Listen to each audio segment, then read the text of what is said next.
Hello, Poliwags and Pikachus. My name is TV Sky, and there's a new Pokémon Direct tomorrow. Presumably, they will finally be unveiling Generation 8, the first mainline console game for Switch, the first game that hasn't been exclusively tied to a handheld in quite a long time. And I, safe to say, am fairly excited. I had been a bit of a lapsed Pokémon fan for quite a while until Sun and Moon came out, and I decided to give it another shot, and of course, I got sucked into it and spent like 40 hours leveling up Pokémon in that damn game. That being said, I have played Pokemon for like 20 years at this point, which makes me feel so old. So there are a few things I would like the new generation to do differently.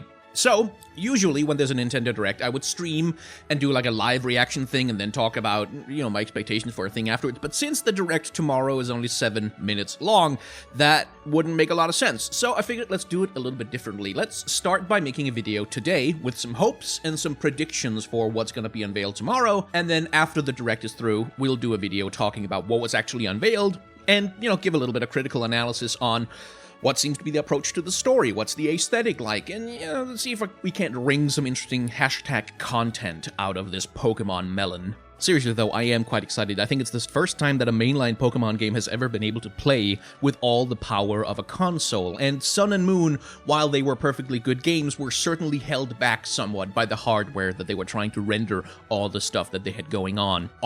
So, let's start with some hopes for what might be coming in the new generation. Certainly what I would want to see, the things that I think would be really cool in pushing the series forwards and making it a little bit more interesting now that it has a console and console hardware to play with. I would like to see some changes to the Pokemon formula to go with it. And once we've done my, unrealistic hopes and dreams, we will crush them by dealing with some actual predictions, and then we'll crush them even further when the actual Direct comes out and nothing of the stuff I wanted happens to come true.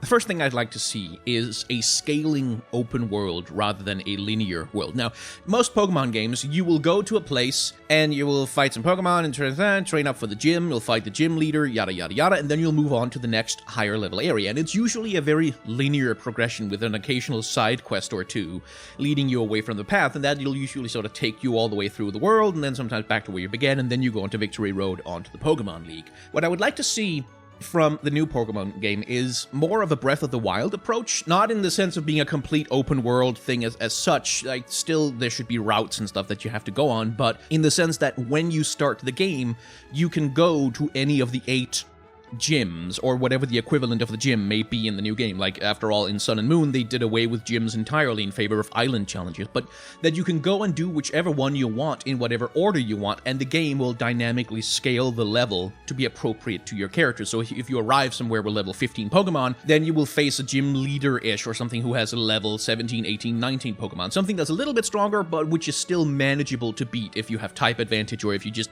have a reasonable understanding of what you're doing. The trouble with that, of course, is that it makes it somewhat harder to tutorialize the game, and Pokemon has always, as a series, been very, very concerned with being maximum accessible to first-time players. It's one of the things that's kept the series so evergreen among children for so long, is that it never really disappeared up the butthole of trying to please the series' older fans by, constantly reinventing the formula and doing more and more complex things as the original fan base grew up. They've always stuck true to the idea of being accessible to kids the first time. But again, Breath of the Wild managed that really well. Like, the sliding difficulty scale as enemies and the environment and stuff like that gets harder and harder as you get through Breath of the Wild, and the very gentle environmental design in a game like Breath of the Wild that guides you to the easiest areas first without you even really noticing it. Like, that kind of thing could be employed in a Pokemon game, I think, to great effect. I'm also hoping for a third-person 3D perspective rather than a top-down perspective. Like, I'm hoping they actually do the over-the-shoulder camera so that you can actually feel like you're running through the world rather than looking down at a tiny slice of the world from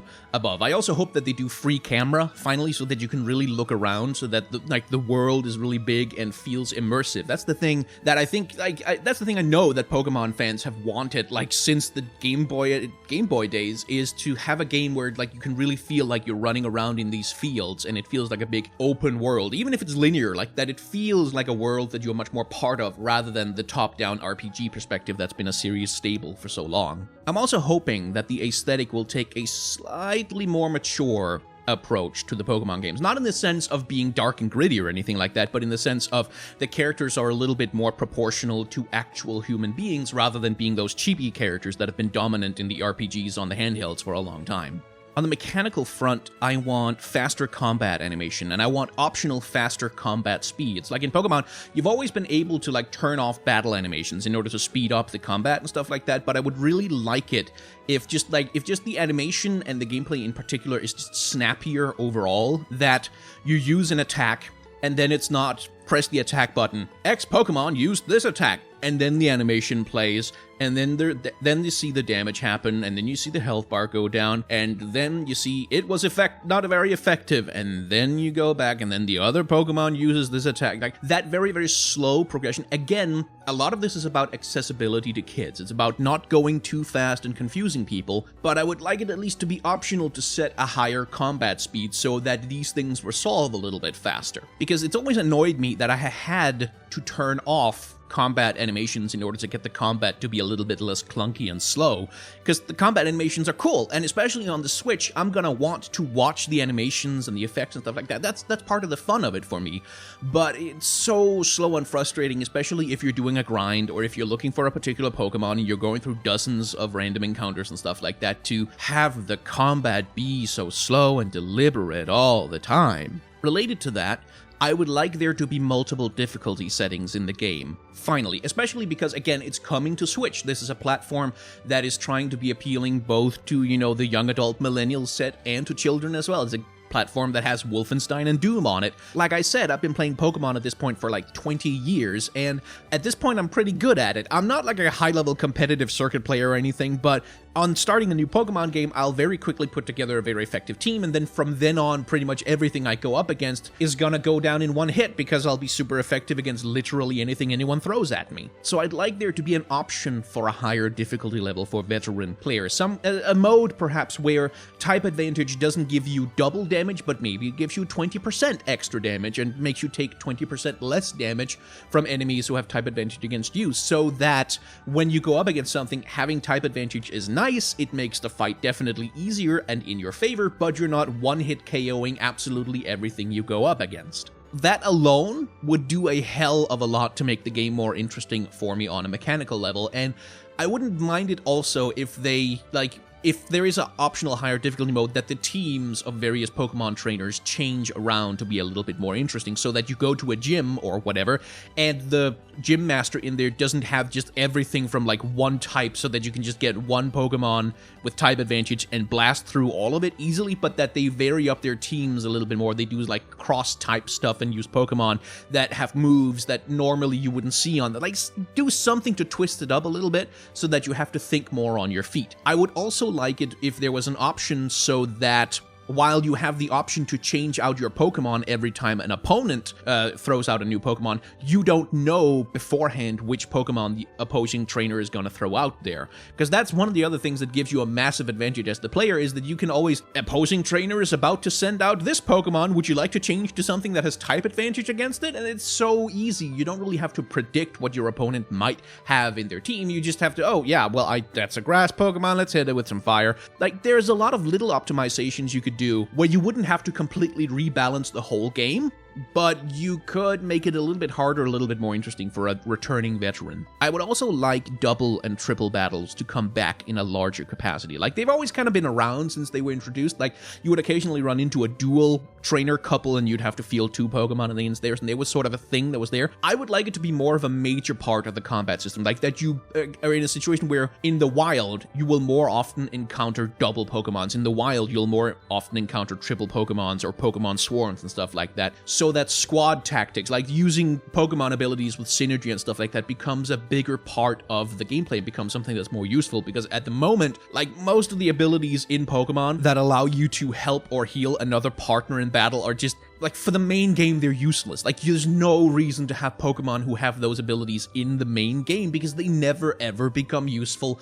over the span of the actual game. You get into a double battle and then you just kick their ass, and it's not really important because double battle characters usually only have one or two Pokemon, so I'd like that to be more of a major part of the combat system. Again, it runs the risk of increasing complexity for kids, but again, the Pokemon combat system is so simplistic, I think kids can handle it at this point. Now, I know that there's going to be some kind of a minigame introduced, because like every Pokemon game has its little minigames out in the world where it's like, oh, you do Pokemon modeling, where you dress up your Pokemon. It's Pokemon movie time, where you make movies, but something along those lines is always there. For the Switch, I want that minigame to be Pokemon Snap. I want the minigame that's gonna be like this annoying tacked on thing that's usually just a bunch of garbage that you don't want to deal with in a Pokemon game. I want it to be Pokemon Snap. I want you to have to go out in the Pokemon world and photograph wild Pokemon. I want that to be a thing. They kind of teased it a little bit in Sun and Moon with like the photo opportunity thing system, whatever the hell that was. I want it to be a full-on minigame in the Switch version. It can handle it.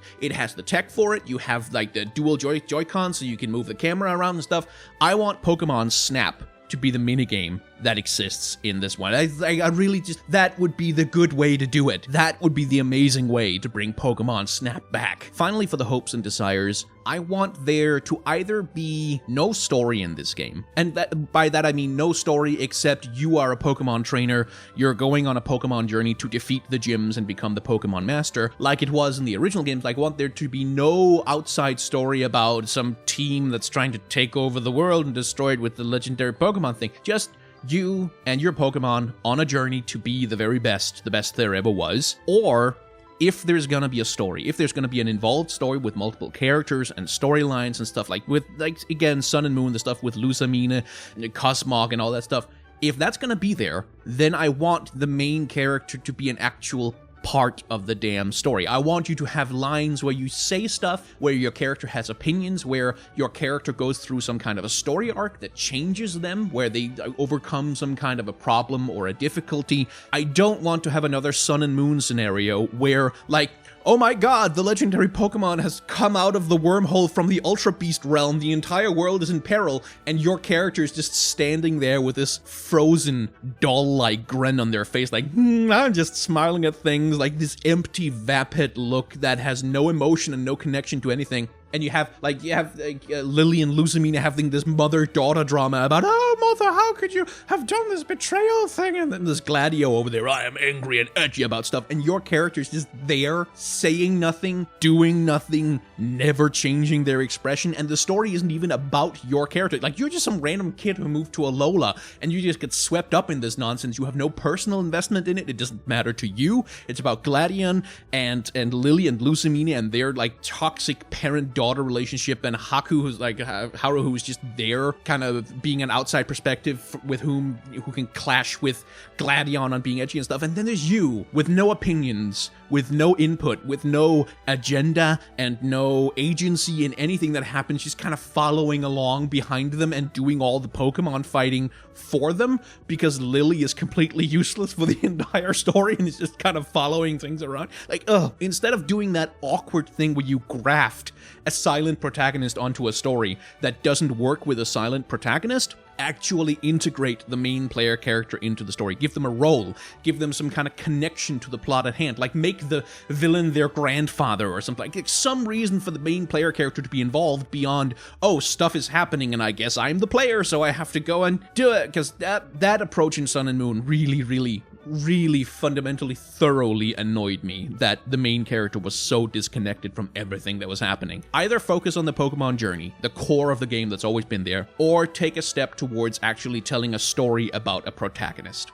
Alright, that is it for my hopes and dreams. They will be crushed tomorrow, I'm sure. So now let's talk about actual predictions. I think the game will be going with a top-down perspective again. I don't want it to, but I think it will be, because that's been Pokemon tradition for so long, and it's something that they don't really seem super inclined to change. I think the aesthetic of the game will be Let's Go influenced. Like, it's going to be something similar to what we saw in the Let's Go games, but it might be running on a different graphical engine depending on how things shake out. It might not be quite as sort of shiny and luminous as the Let's Go games were, but it will be something similar aesthetics-wise. I think to contrast with the island region of Alola from last time, I think we're going to be back in a continental setting. Now, I'm hoping for something like South America or Australia, but more realistically, I think we're going to be based on some part of Europe. The rumor that's been going around has been like Britain and London and Scotland and that whole area of the world. I think maybe Germany could be an option, or because we've already done France, right? Germany or Spain, something like that could be an option, but I think we're going to go away from the island hopping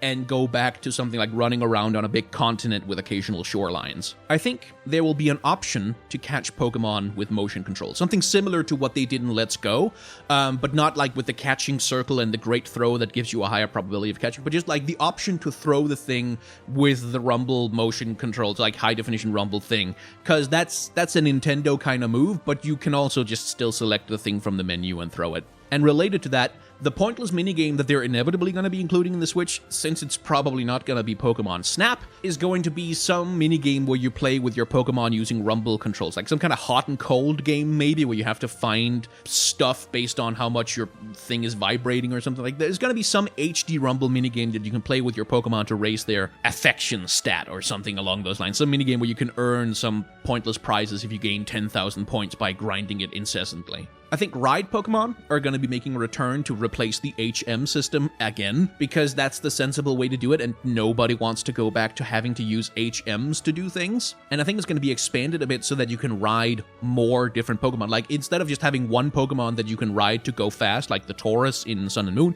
you can ride the Tauros or Ponyta or Rapidash, like a bunch of other Pokemon that can go fast that you can ride, depending on what you prefer. And similarly, if you need a Pokemon that can push things, yes, you can use Machamp, but you can also use like Rhydon or something else like that. Of the starter Pokemon this time around, I think the fire Pokemon will be the most adorable. Like, I think that's the one that's going to be really, really kind of disgustingly cute, and then the grass Pokemon is going to be the one that tries to look really, really cool. The water Pokemon, meanwhile, is going to be kind of a sleeper. I think the water Pokemon is going to be the one that's best in terms of its stats and its abilities and its type and what it can actually do, but it's just not going to be very remarkable from a visual perspective. I think there's going to be Pokemon Go integration of some kind. Probably not trading directly. I don't think you can just bring over your team from Pokemon Go, but I bet there'll be something like where you can take a Pokemon from your party and send it to your Pokemon Go. You can send it to your Pokeball, like the Pokeball accessory thing from Let's Go, and then you can get experience for it by walking it in Pokemon Go or something like that.